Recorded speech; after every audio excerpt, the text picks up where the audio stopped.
So the stat of the week this week has to do with home ownership. And here's what it is. Back in 1975, the average 30-year-old, it took them 9 years to have a down payment for their house. That number today is 14 years. And by the way, for some cities, it's even higher than 14 years. In LA, it would take you 43 years to get enough down payment to buy a house. The article link's gonna be below. You can go read it and see how they calculated the numbers. That means a 30-year-old, it'll take them 43 years. By 73 years old, they'll have enough money for down payment on a house.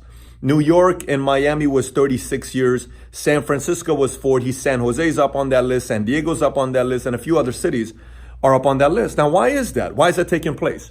If you go look at Department of Labor and you look at small business owners, meaning percentage of jobs created year after year after year by small business owners versus big businesses, here's what you'll come up with. In 1980, 12% of all companies in America were startups versus today, it's shy of 8%. So somebody may say, well, Pat, I don't understand what you're making your point with that. The more businesses we start, the better we do. The less startups that we have, the worse we do. We need a lot of startups. We need people to start businesses. We need people to start more business. Now, why don't they start more businesses? A couple different reasons. One of them is if you think about yourself, from the age of 6 to the age of 18, who did you spend more time with? Your father, your mother, or teachers and peers in school? So then we talk about teachers. What did teachers teach you? Did they teach you the importance of starting a business? Did they talk about a side hustle? Did they talk about having sales, getting into sales, becoming a millionaire one day? Did they talk about that stuff? Or did they say things like, money's not that important, or, rich people are this?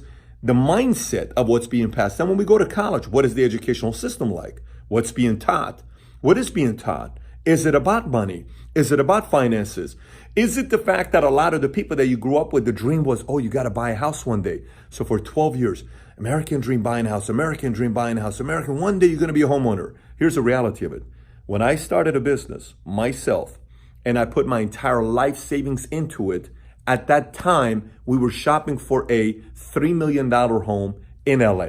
My wife and I looked at my wife and I said, I want you to know something here. I don't care about buying a house. The American dream to me is not buying a house. The American dream to me is freedom. That's what the American dream to me is.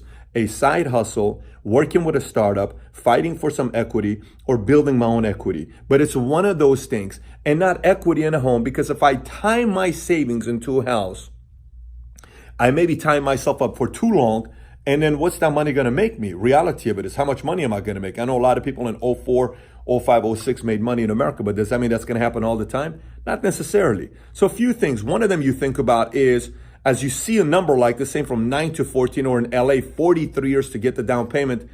Number one for me would be, who cares about owning a house in the first place? Because that is not the American dream. I don't care about owning a house.